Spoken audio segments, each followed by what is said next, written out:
अच्छा बाबूजी, पुनः हम गायिका नीतू राज आप लोगों के बीच में एक बड़ा ही दर्दनाक कांड जो अपने ही उत्तर प्रदेश जनपद गोरखपुर का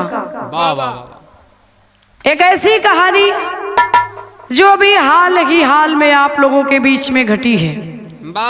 प्रेमिका के पिता ने ली प्रेमी की जान, ये शीर्षक मिलेगा आपको।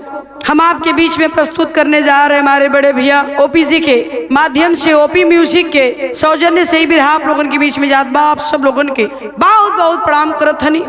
4 लाइन कवि जी बिरहा के भूमिका में प्यार का एक परिभाषा लिखलन। आइए मास्टर, क्या कहना है?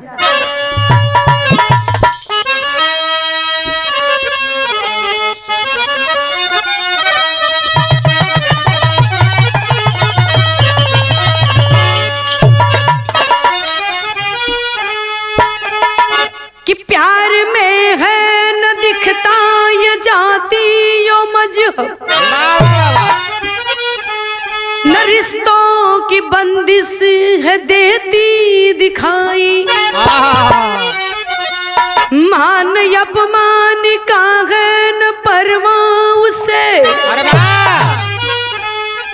जो हकीकत में ही हो लिया दिल लगाई, हो न पाया हो नुकसान भारी उसे, यार यारी निभाता है सब कुछ गवाई। एक ऐसी घटना वर्णित सियाराम, नीतू यहाँ पे जो चर्चा में आई।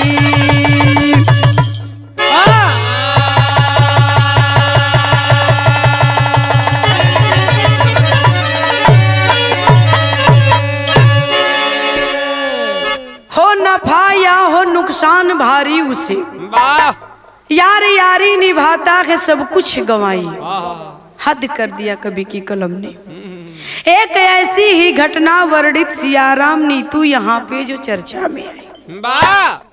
बाबूजी, पहले तो हम आप लोगों से एक ही है रिक्वेस्ट करब कि खुदा करे किसी को इस धरती पर किसी से सच्ची मोहब्बत ना हो, और सच्ची मोहब्बत जिसे हो गई तो वह पूरा ताउम्र साथ बिता नहीं पाते। यही कड़वा सत्य है, यही कड़वा सत्य है। किसी ने भी प्यार किया, चाहे लैला मजनू हो, हीर रांझा हो, श्री फरहाद हो, सोहनी महिवाल हो, जिसने सच्चा प्यार किया वो दोनों आजीवन साथ नहीं रह पाए। एक ऐसी ही सच्चे प्यार की कहानी हम आपको सुनाने जा रहे हैं अपनी जुबानी। कौन कव्वाली है, कौन गीत हवा था?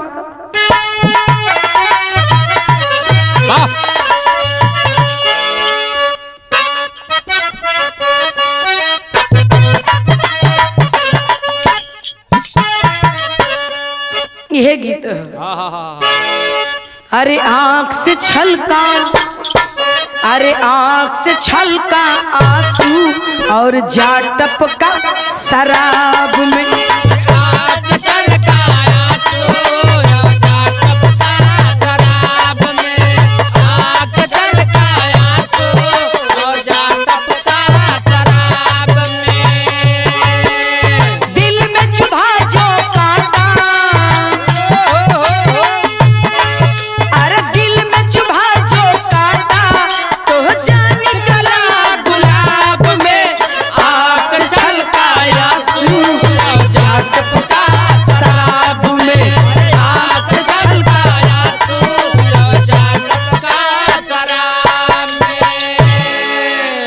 लेकिन 2 लाइन कवि जी बिरहवा में भाव लिखत हो न ओपी भैया, का लिखल गई?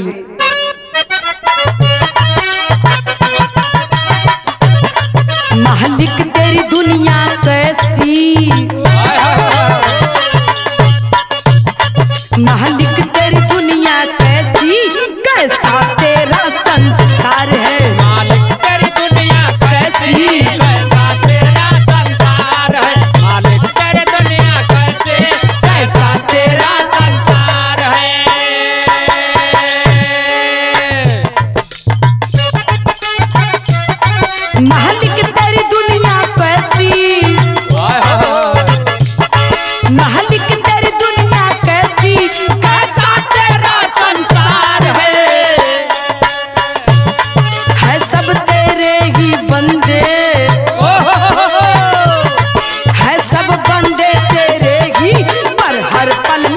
तकरार है, सब बंदे तेरे ही हर पल में तकरार है, सब बंदे तेरे ही पर हर पल में तकरार है।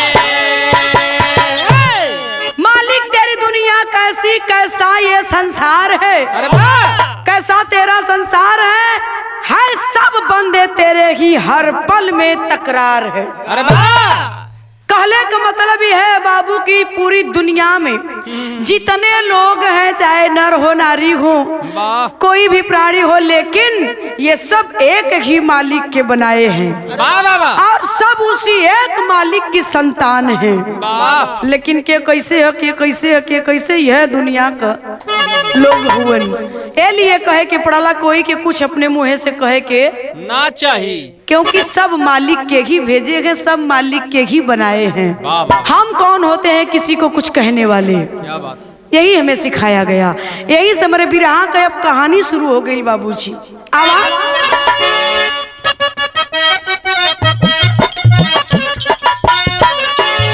जनपद गोरखपुर का यूपी में है नाम सुने, वाह वाह वाह वाह, ओनौली दोबौली गोला थाना में गांव सुने, वाह वाह वाह वाह, वही के अनिस जी जो पढ़ते विश्वविद्यालय में, वाह, दीप्ति मिश्रा भी साथे पढ़ी शिक्षालय में, वाह वाह वाह वाह, पढ़ाई करते ही दोनों में हुई यारी है, वाह, हुए हैं पोस्ट ग्राम विकास के अधिकारी हैं।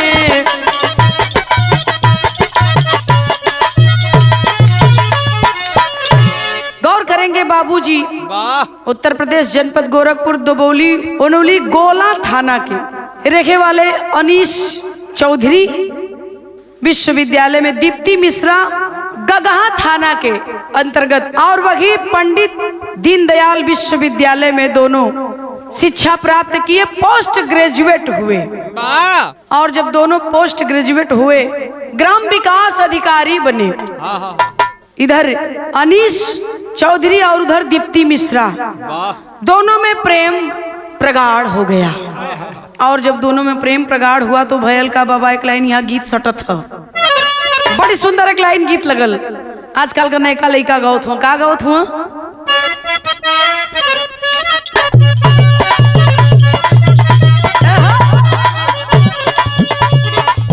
दुई रुपया हो, दुई रुपया,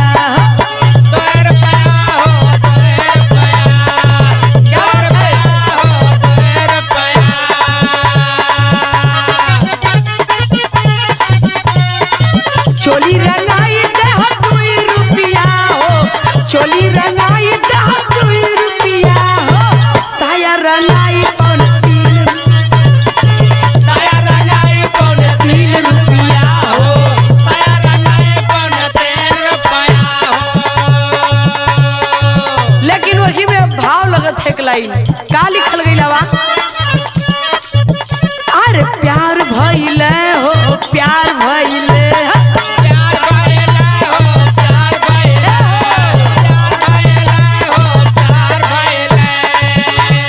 प्यार भइले हो, प्यार भइले, प्यार भइले हो, प्यार भइले, दोनों के बीच नैनाचार भइले, दोनों के बीच नैनाचार भइले, दोनों के बीच में नचार भइले।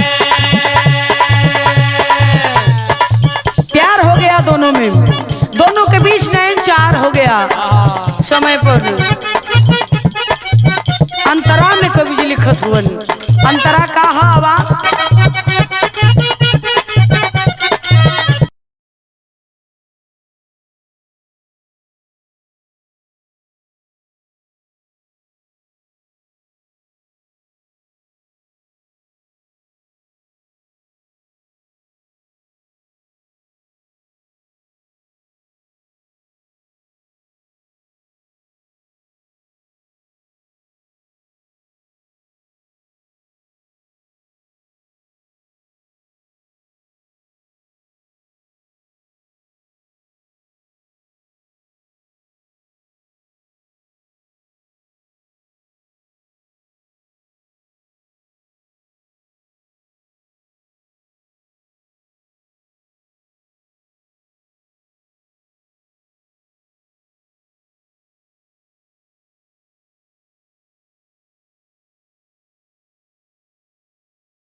के शिकायत थाने में का कैलन दीप्ति का बाप आवा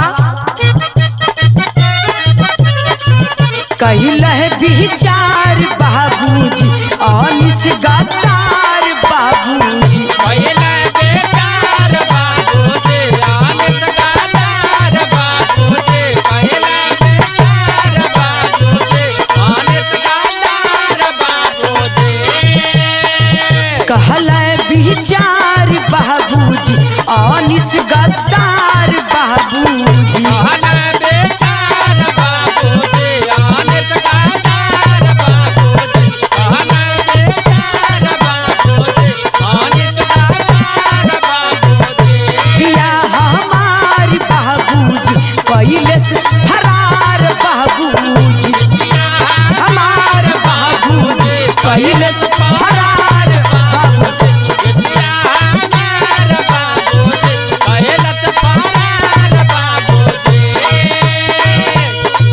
हमारा पगरिया बोले मन बढ़ता नाही अपने आगे जोरे भाग लेके भोरे भोरे अपने आगे जोरे भाग लेके भोरे भोरे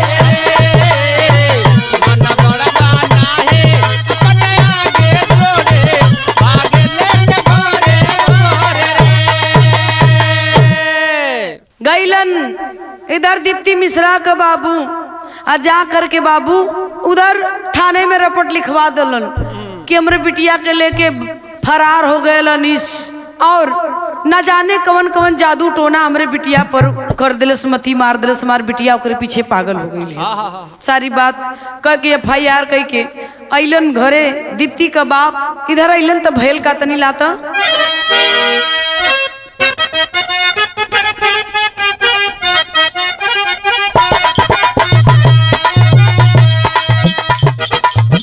हाय हाय हाय हाय हाय कोनो लड़की बड़ा सुंदर रहल बाबा कोनो लड़का देखलस बड़ा मूड में है कलस बा मालिक तो के फुर्सत से तवार के दिने बनौले हुआ कहलस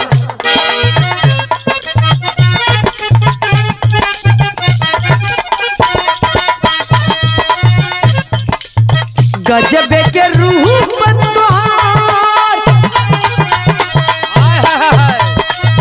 गजबे के रूप तोहारी गजब सूरतिया बबलूना गजबे आए होए गजबे के रूप तोहारी गजब सूरतिया बबलूना गोरी सबके दीवाना बबलूना गोरी सबके दीवाना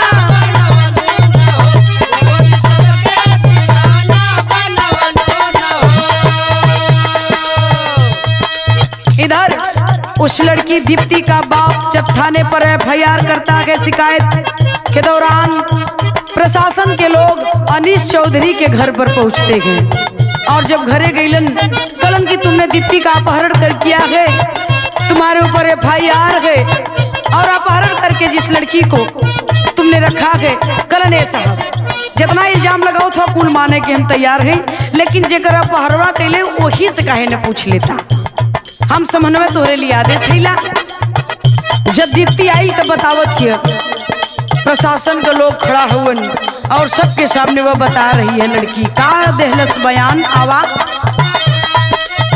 दीप्ति बताई हम कैली हली शादी ना भगली सुना बतावत हिय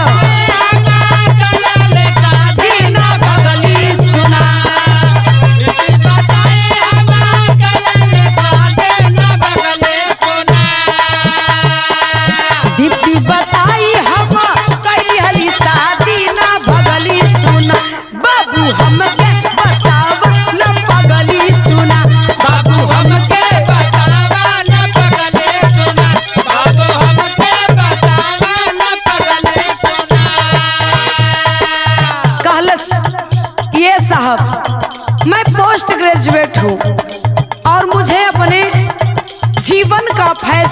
पूछने का हक बनता है। इतना तो मैं पढ़ी लिखी चुकी हूँ, इतना तो समझदार हो ही चुकी हूँ कि मैं अपने जिंदगी का, अपने जीवन का फैसला खुद कर सकती हूँ। और जो मेरे पिताजी ने आपके सामने ये बयान किया है FIR के कि मुझे भगा कर लाया, नहीं साहब, मैं भाग कर नहीं आई हूँ। मैं अनीस से प्रेम करती हूँ और हम दोनों ने कोर्ट मैरिज कर लिया है। और जब मेरी शादी अनीस से हो चुकी है तो जाहिर सी बात है लड़की ससुराल में ही तो रहेगी, और मैं तो ससुराल में हूँ सर। इतनी बतिया कहते माई बाबू हमारे खतन की पागल हो गई है। अब यहाँ पागल के है सरकार सुना कहत बे, यहाँ प्रशासन को लोग कैलन का आवा, अरे उल्टा पड़ल बेट उनके कपारे, उनके कपारे,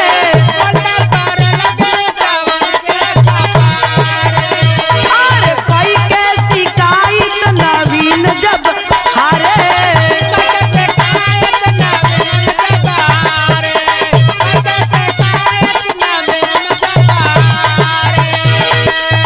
साजिश भयंकर रच दियले अगली ना भगली सुना, साजिश भयंकर भगली सुना,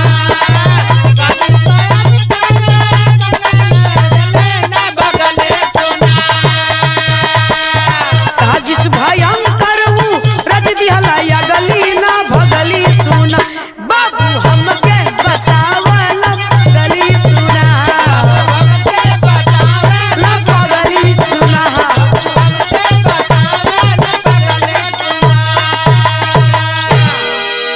गौर करेंगे बाबूजी, जब इतनी बयां लड़की देती है, न हम भागल ही साहब, न परायल है, न पगलायल है।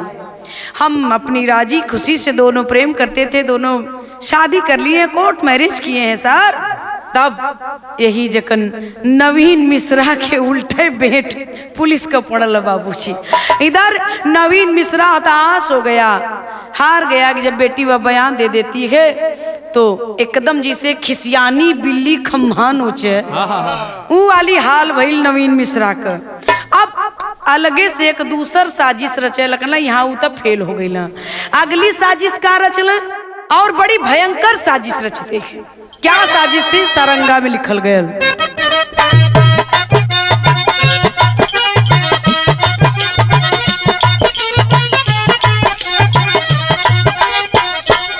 समय बीतल और एक दिन बड़ी जबरदस्त साजिश रचले हैं।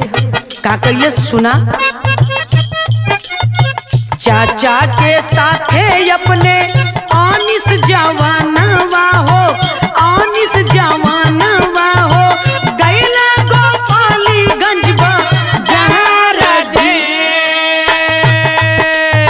24 जुलाई गुरु पूर्णिमा का दिनवा हो, पूर्णिमा का दिनवा हो, दिनवा रहल शनिवार दे, रहिया में छेकी लिहलन 4 गो मुदाइया हो, 4 गो मुदाइया हो, एक साथ कोई दिहलन वार जी, मौके पर मारी मारी वही लौलुहान कैलन, वही लौलुहान कैके होई गइल अपने फरार दे। गौर करेंगे बाबूजी, एक दिन अनीस अपने चाचा के साथ गोपालगंज बाजार करने गया था और गोपालगंज बाजार करके जब लौटे लगलन बाबू, दिन कवन रहल है 24 जुलाई 2021। इसी 2021 24 जुलाई जो गुरु पूर्णिमा का दिन था, जहां हिंदुस्तान के लोग गुरु पूर्णिमा मना रहे थे, और उसी गुरु पूर्णिमा के शुभ अवसर पर अनीस चौधरी के साथ बहुत बड़ा हादसा होता है। जहां 24 जुलाई का दिन था बाबूजी, जहां हिंदुस्तान के लोग गुरु दरबार में अपनी अर्जी लगा रहे थे, और वह मनहूस दिन आया अनीस के लिए। वह गुरु पूर्णिमा का दिन मनहूस साबित हुआ। कुछ गुंडों के साथ लेकर के इधर नवीन मिश्रा रास्ता छेक लेलन बाबू, छेक करके वही मौके पर इतना मरलन, इतना मरलन, इतना मरलन बाबू, पूरी बदन उसकी छलनी छलनी हो गई, पूरी बदन छलनी छलनी हो गई। आप समझ रहे होंगे कि उस समय का हादसा, वह दर्द कैसा रहा होगा। टेरी में कवि जी लिखत हो, कहा लिखलन बाबा,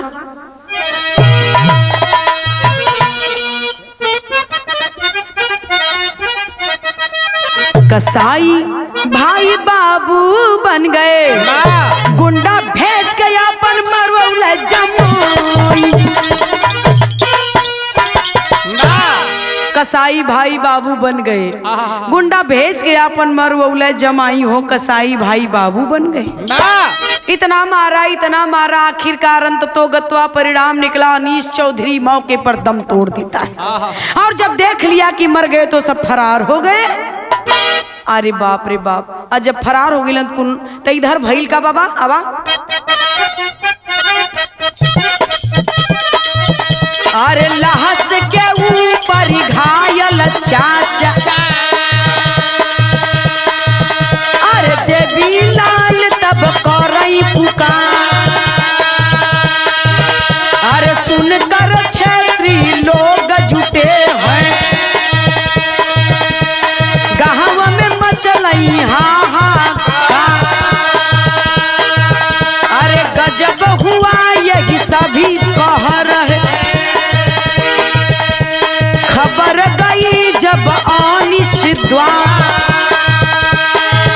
अरे छाती पीट के दीप्ति रोती, छाती पीट के दीप्ति रोती, जिसका उजड़ गया संसार,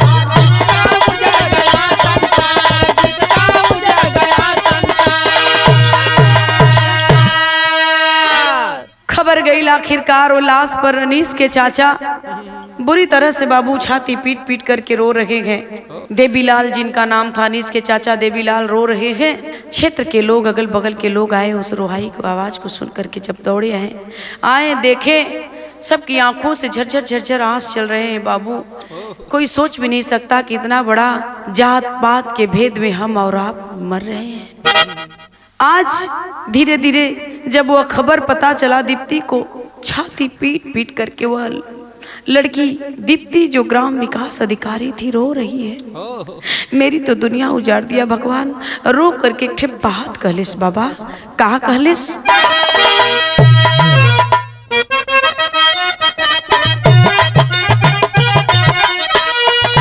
यह कहलिस, हमके याद जाला वही में छोड़ गईला सजना हो,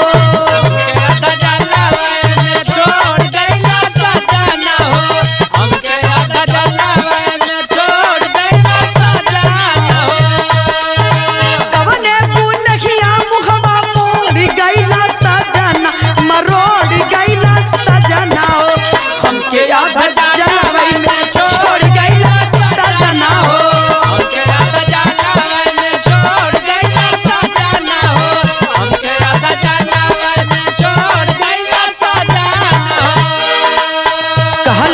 सात जन्म रिश्ता निभाई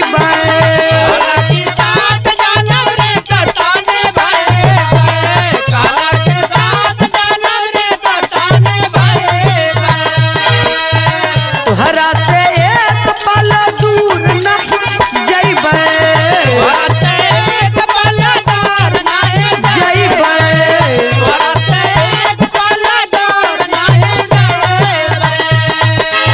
मंगिया धोवाई चूड़ी फोड़ गईला सजना यार, फोड़ गईला सजना हो, हमके